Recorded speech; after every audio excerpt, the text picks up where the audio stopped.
एक mobile phone की कीमत कितनी होगी? 1 लाख, 2 लाख या शायद इससे भी ज्यादा। लेकिन अगर मैं आपसे कहूं कि एक मोबाइल की ख्वाहिश ने एक खानदान से वो कीमत वसूल की जो दुनिया का कोई इंसान अदा नहीं कर सकता। 3 जिंदगियां, एक माँ, एक बाप और एक बेटा। आज की ये कहानी सिर्फ एक खानदान की नहीं, ये हम सब के लिए एक ऐसी नसीहत है जिसे सुनकर शायद आप अपने वालिदैन को आज पहले से ज्यादा मोहब्बत से देखेंगे। जरा तसव्वुर करें, एक नौजवान अपने वालिद से सिर्फ एक चीज मांगता है, एक महंगा मोबाइल फोन। वालिद इसकी ख्वाहिश पूरी नहीं कर पाते। बात भरती है, गुस्सा आता है, दिल में जिद पैदा होती है और फिर वो नौजवान घर से निकलकर एक ऐसी जगह जा पहुंचता है जहां हालात उसके काबू से बाहर होते चले जाते हैं। घर वाले परेशान हो जाते हैं, माँ बाप उसे वापस आने के लिए समझाते हैं, उसे मनाने की कोशिश करते हैं, लेकिन वो वापस आने को तैयार नहीं होता। फिर एक बाप अपने बेटे को बचाने के लिए उसके पीछे चला जाता है। इस वक्त शायद उस बाप के जहन में ना मोबाइल था, ना पैसे, ना वो झगड़ा। उसके दिल में सिर्फ एक ही बात थी, मेरा बेटा बच जाए। लेकिन बदकिस्मती से बेटे को बचाने की कोशिश में बाप और बेटा दोनों अपने तवाज़ुन खो बैठते हैं और एक गहरी खाई में जा गिरते हैं। और फिर वो माँ, वो अपनी आंखों के सामने अपने शोहर और बेटे को खो देती है। वो भी इस सानेह का शिकार हो जाती है। एक घर, 3 जिंदगियां और पीछे रह जाने वाले वो सवालात जिनका जवाब शायद कभी ना मिल सके। लेकिन जरा रुककर सोचें, क्या वाकई मसला सिर्फ एक मोबाइल था? शायद नहीं, क्योंकि बाज़ औक़ात मसला वो चीज नहीं होती जिसके लिए हम लड़ रहे होते हैं। मसला हमारी सोच बन जाती है। हम अपनी खुशी को चीजों के साथ बांध लेते हैं। हम कहते हैं ये मोबाइल मिल जाए तो मैं खुश होऊंगा, ये गाड़ी मिल जाए तो मेरी जिंदगी बदल जाएगी, ये चीज ना मिली तो मैं सबसे बदकिस्मत इंसान हूँ। और आहिस्ता आहिस्ता हम उन चीजों को इतनी अहमियत देने लगते हैं कि हमें अपनी जिंदगी भी छोटी लगने लगती है। लेकिन हम भूल जाते हैं, जिस रब ने हमें जिंदगी दी है वो हमारी ख्वाहिश से ज्यादा हमारी जरूरत जानता है। अल्लाह ताला कुरान करीम में फरमाता है, और अपने आप को कत्ल ना करो, बेशक अल्लाह तुम पर बहुत मेहरबान है। सूरह निसा। ये सिर्फ एक हुक्म नहीं, ये हमारे लिए एक याद दहानी है कि हमारी जिंदगी हमारी मलकियत नहीं, ये अल्लाह की दी हुई इमानत है।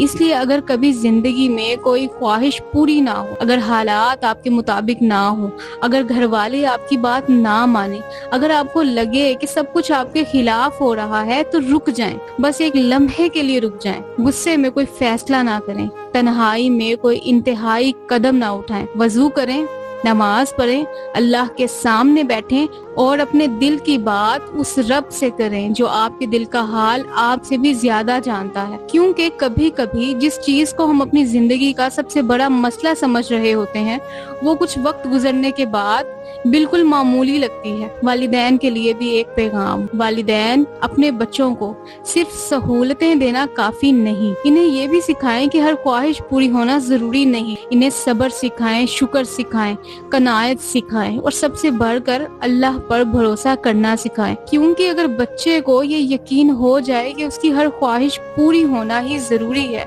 तो ख्वाहिश पूरी ना होने पर वो टूट भी सकता है। लेकिन अगर उसे मालूम हो कि जो अल्लाह चाहेगा वही मेरे लिए बेहतर होगा, तो इंसान मुश्किल वक्त में भी खुद को संभाल लेता है। और अब एक बात औलाद के लिए, अगर आज आपके वालिदैन आपकी कोई ख्वाहिश पूरी नहीं कर सकते, तो इनसे नफरत ना करें।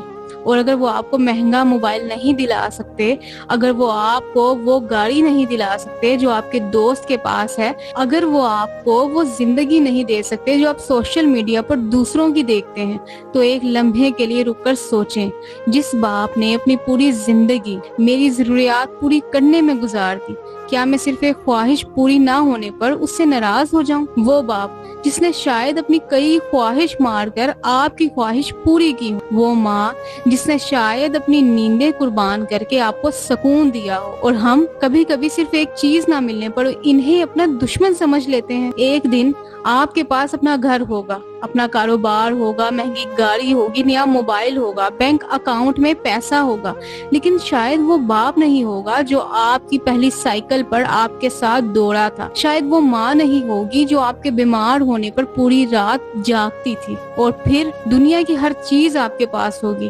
مگر وہ دو لوگ نہیں ہوں گے جنہوں نے آپ کو یہ دنیا دکھائی تھی۔ اس لیے اگر آپ کے والدین آج آپ کے پاس ہیں تو ان کی قدر کریں، ان کے پاس بیٹھیں، ان سے محبت کریں، ان کے ساتھ نرمی سے بات کریں، ان کی چھوٹی چھوٹی ضروریات کا خیال رکھیں، اور اگر کسی بات پر ناراض ہیں تو معافی مانگنے میں دیر نہ کریں، کیونکہ بعض اوقات انسان سوچتا رہتا ہے کل بات کر لوں گا، کل معافی مانگ لوں گا، کل وقت دے دوں گا، اور پھر وہ کل کبھی نہیں آتا۔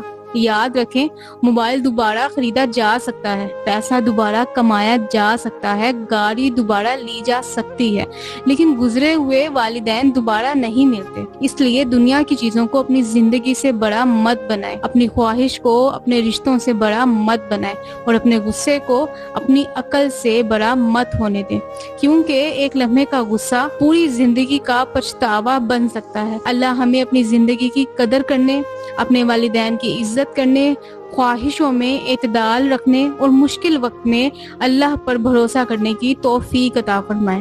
اللہ ہمارے والدین کو سلامت رکھے، اور جن کے والدین دنیا سے جا چکے ہیں اللہ ان کی مغفرت فرمائے۔ آمین یا رب العالمین۔